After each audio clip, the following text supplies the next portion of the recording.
UEFA Çempionlar Liqasının liqa mərhələsi 2-ci tur 01 oktyabr 2025-ci il saat 20:45-də Qarabağ Kopenhagen matçı Tofiq Bəhribov adına Respublika stadionunda start götürəcək. Sizcə Qarabağ komandası Portuqaliya səfərindəki uğuru Bakıda davam elətdirə biləcəkmi? Benficanı səfərdən məğlub edib Çempionlar Liqasında ilk qələbəsini qazanan Qarabağ doğma arenada bu uğuru davam elətdirib Kopenhageni də məğlub edə bilərmi? Danimarka təmsilçisinin keçmişinə, bugününə nəzər salıb komandamızla müqayisəli şəkildə analiz edəcəyik. Komandamızın qələbə qazanmaq şansı nə qədərdir? Bilmək istəyirsinizsə videonu sona qədər izləyin.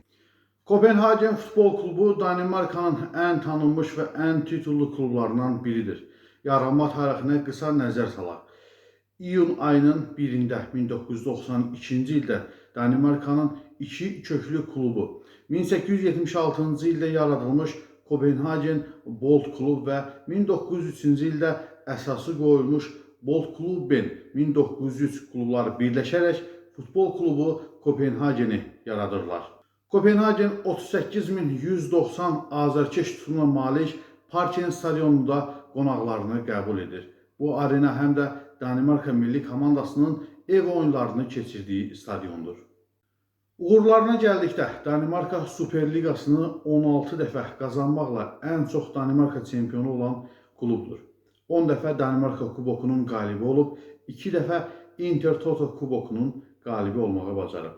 Avropa turnirlərində dəfələrlə uğurlu çıxış edib.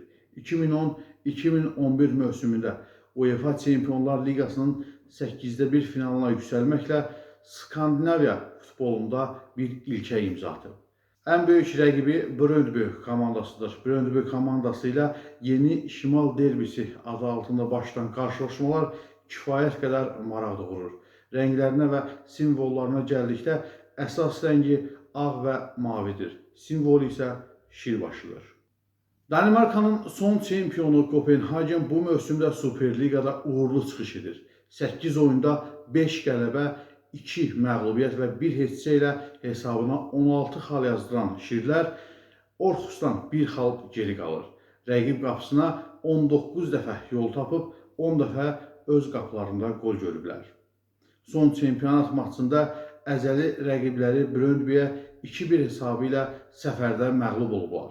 Çempionlar Liqasının ilk turunda Almaniya təmsilçisi Bayer Leverkuseni qonaq edən Kopenhagen ikinci turda Bakıda Tofiq Bəhribov adına Respublika stadionunda Qarabağın qonağı olacaq. Gərgin mübarizə şəraitində keçəcəyi gözlənilən maç oktyabrın 1-i Bakı vaxtı ilə saat 20:45-də start götürəcək. Komandanın cari dəyəri 35 milyon 350 min avrodur. Bu isə Qarabağın dəyərindən təqribən 3 dəfə çoxdur. Kopenhagenin ən bahalı futbolçusu Borussia Dortmunddan yeni transfer olmuş 20 yaşlı Kamerunlu mərkəz hücumçusu Yusufa Moukokou'dur. Onun ötən il transfer dəyəri 30 milyon idi. Maraq üçün qeyd edim ki, Qarabağ Futbol Klubunun ən bahalı transfer dəyəri olan futbolçuları Kadi Borges və Leandro Andrade'dir. Onların transfer dəyərləri 2,5 milyon avroya bərabərdir. Ötən mövsümlə müqayisədə Kopenhagen transfer bazarında az da olsa gəlir əldə edib. Belə ki, satışdan 25,5 milyon əldə edən klub yeni transferlərə 21,9 milyon xərcləyib. Komandada bu mövsüm ən böyük ayrılıq Viktor Fröhold'un Portoya keçididir. Bundan əlavə Barcelona'ya keçən Rune Barci, Wolfsburg'a transfer olunan Denis Vavro və Borussia Mönchengladbach'la anlaşan Kevin Dix də komandanın gücündən azalıb.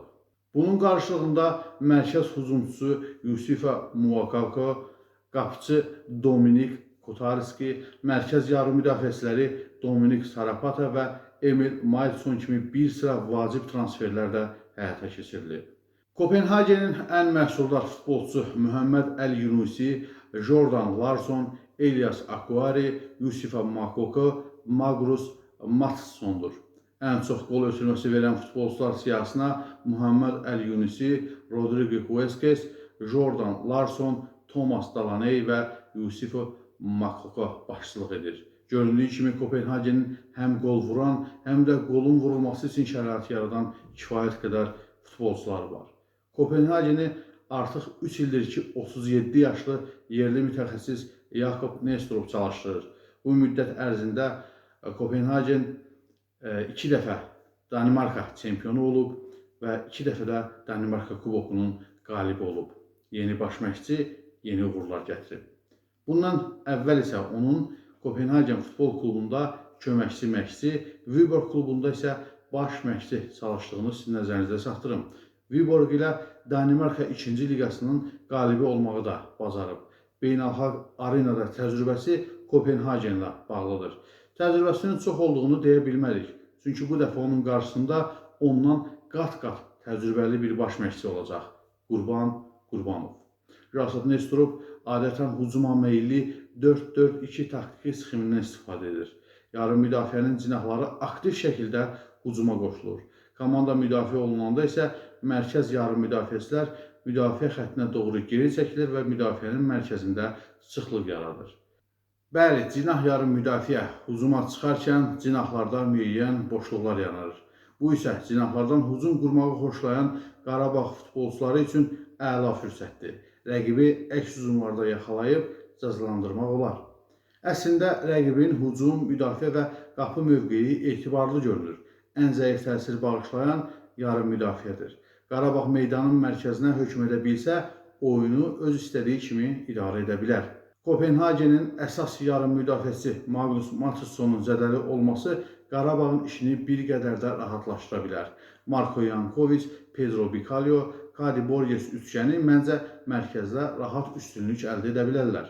Kopenhagen liqa mərhələsi üçün iştirak ərizəsinə 3 qapıcı, 8 müdafiəçi, 10 yarım müdafiəçi və 6 hücumçu olmaqla 27 futbolçu adını qeyd edib. Onlardan 23-ü A listində, 4-ü isə B listində yer alıb. A listində yer alan Magnus Mattisson ilə yanaşı B listində də Oliver Hojer və Jonathan Moelem hazırda zədəli durumdadır. Qeyd edək ki, Qarabağ A listinə 22 futbolçu, B listinə isə 2 futbolçu adını qeyd edib. Yeganə zədəli futbolçumuz Nəriman Axundzadədir. 31.200 azarkeş tutumu olan Tofiq Bəhrəmov adına Respublika stadionunda növbəti qələbəsini qazana bilər. Əgər Qarabağ bunu bacarsa, ilk dəfə doğma arenada Çempionlar Liqasının final mərhələsində qələbə qazanmış olacaq. Biz bunu səfərdə Benficanı məğlub etməklə bacarmışıq. Niyə də 30 mindən çox azarkeşimiz qarşısında bacarmayaq? Məncə Qarabağ bunu bacarar və siz növbəti qələbəmizə inanırsınızmı? Qarabağ indiyə kimi 4 dəfə Kopenhagen ilə qarşılaşıb. 3-ündə məğlub olmuşuq, 1-də qələbə qazanmışıq. Kopenhagen bu 4 oyunda qapımıza 12 gol vurub. 2 gol vurmaq da bizim nəsibimizə düşüb. 1998-ci ildə Avrokuboklarda qarşılaşmanın hər ikisində Kopenhagen böyük hesablı qələbə qazanıb. İlk öncə avqust ayının 13-ündə Danimarkada 6-0 hesabı ilə Qarabağı məğlub edib.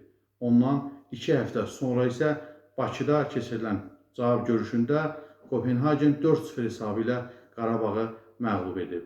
Ümumi hesabda 10-0 hesabı ilə qələbə qazanan Kopenhagen Qarabağa üstələyərək növbəti mərhələyə yüksəlib. Həmin dövrdə baş məşqçi Böyükağa Ağayev idi. Bir də Qurban Qurbanovun baş məşqçiliyi dövründə də Qarabağ Kopenhagen ilə qarşılaşıb. Bu dəfə 2 oyunun nəticəsinə görə növbəti mərhələyə yüksələn tərəf Qarabağ olub. 2017-ci il avqustun 15-də Qarabağ Bakıda Kopenhageni məğlub edib. 1-0. 800 gün sonra baş tutan cavab qarşılaşmasında Kopenhagen komandası 2-1 hesabı ilə qələbə qazanıb. Ümumi hesabda 2-2'lik tarazlıq yaransa da Qarabağ səfər qolu hesabına növbəti mərhələyə yüksəlib. Bəli, həmin mövsüm Qarabağ tarix yazdı. Çempionlar Liqasında qrup mərhələsinə ilk dəfə yüksəlməyi bacardı. Bakıda vurulan qol yadıma gəlir, Mahir Əmrəlli vurmuşdu və cavab görüşündə Dino Endolivo Qarabağın belə deyək, xilas qolunu vurmuşdu. Atletico Madridlə həmin il qrup mərhələsinin oyunlarında 2 dəfə heç etməyi bacardıq Qarabağ komandası həm Bakıda, həm də Madriddə. İndi daha yaxşısını niyə bacarmayaq ki? Daha əlverişli rəqiblər və daha təcrübəli baş məşqçi. Bu meydan, bu da Qarabağ. Qarabağ hər il yeniliklərə imza atır. Mən əminəm ki, bu mövsüm Qarabağın Çempionlar Liqasındakı çıxışı futbol tariximizə silinməz qızıl hərflərlə yazılacaq. Qurban Qurbanov və onun yetirmələrinə uğurlar diləyirəm. Növbəti videomuz Qarabağın 3-cü rəqibi Atletik Bilbao haqqında olacaq. Siz də bu videodan xəbərdar olmaq istəyirsinizsə, kanalımıza abunə olub bildirişləri mütləq açıq tutun. Bir də bu qədər zəhmət çəkib video hazırlayırıq. Bir bəyəni çox görməyin dəyərli dostlar. Videonu like edin və şərhlər bölümündə fikirlərinizi yazın. Ekranda gördüyünüz videolardan birini seçib izləməyi tövsiyə edirəm. Növbəti videoda görüşmək ümidi ilə. Hələlik.